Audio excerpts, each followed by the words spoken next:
Be ready, guys. 5 seconds.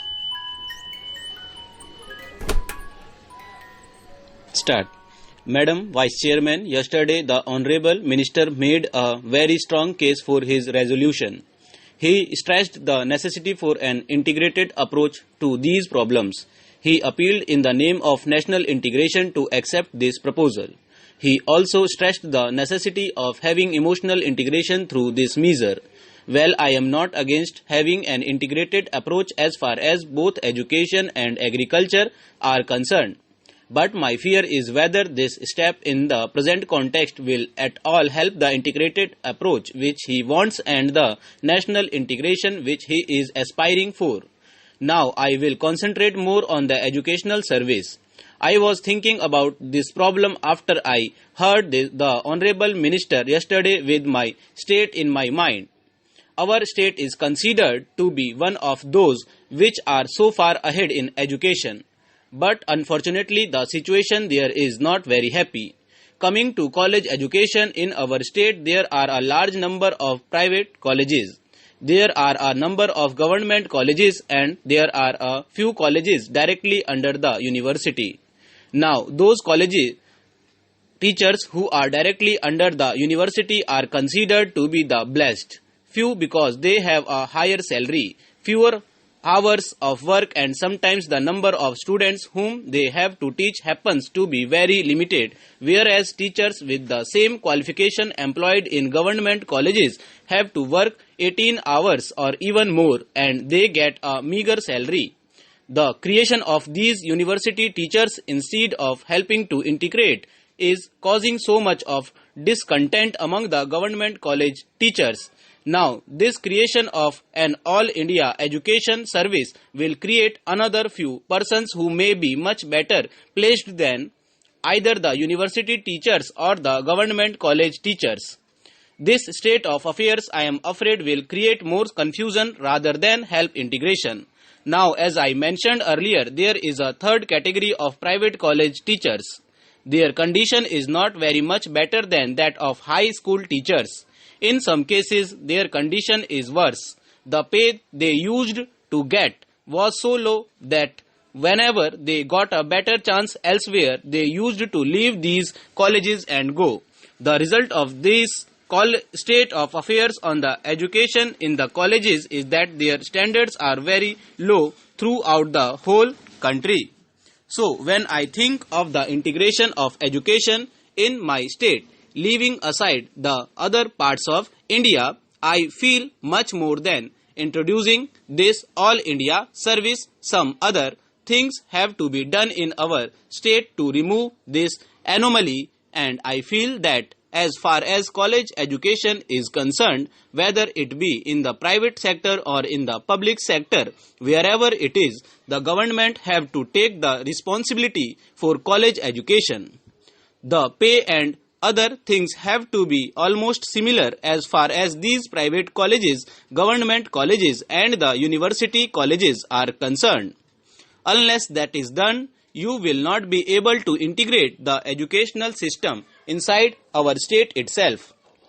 In the final analysis, the result of the present state of affairs falls on the standard of the students. At one time, the colleges in the south, especially Tamil Nadu and Kerala, boasted themselves of having a higher standard compared to the colleges elsewhere. Now the position is entirely different. I am not speaking about Tamil Nadu.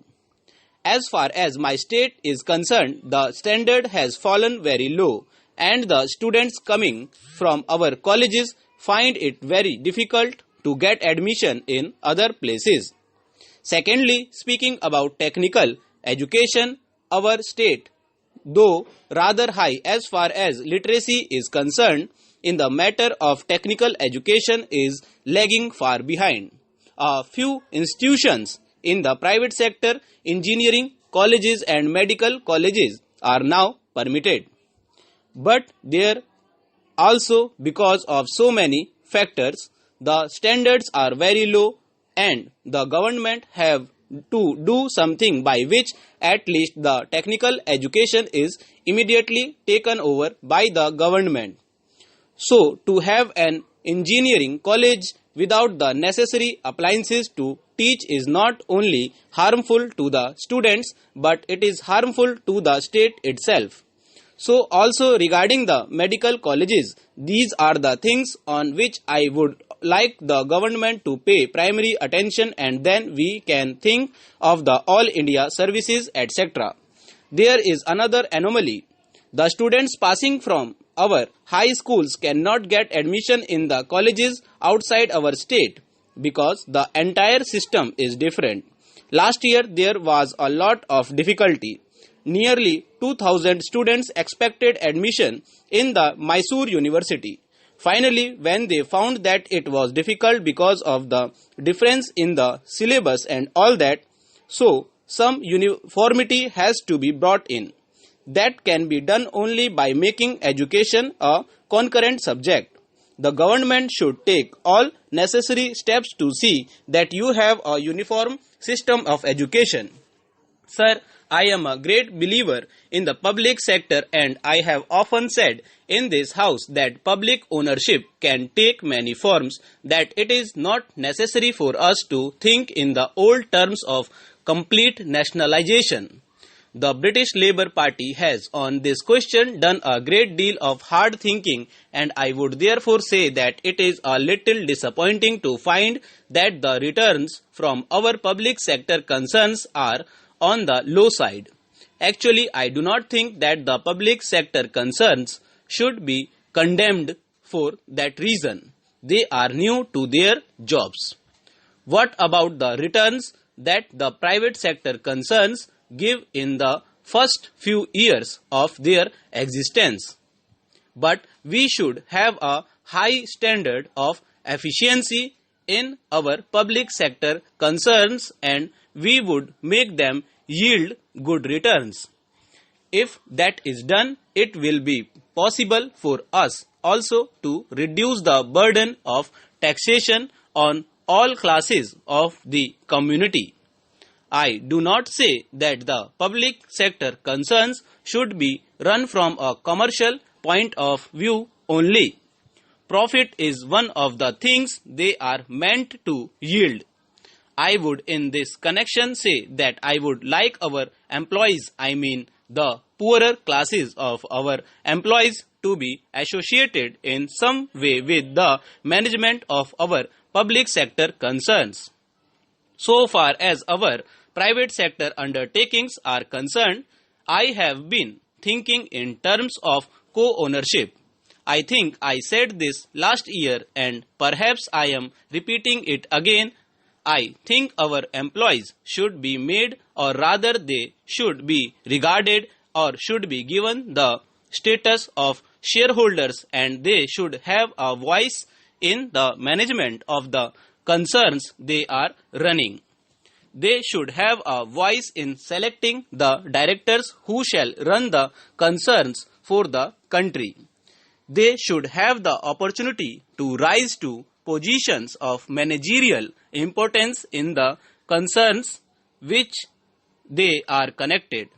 I think it is in some such way that we shall avoid the evils of what may be called bureaucratic socialism and give content to the shape of socialism, which gives initiative, which gives opportunity, and which gives a sense of importance and dignity to the common man.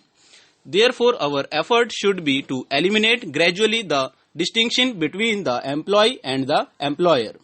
My point of view and the point of view of the honorable member are so different that we can only meet socially outside. Now, Mr. Vice Chairman, much has been said about foreign capital and foreign technical aid.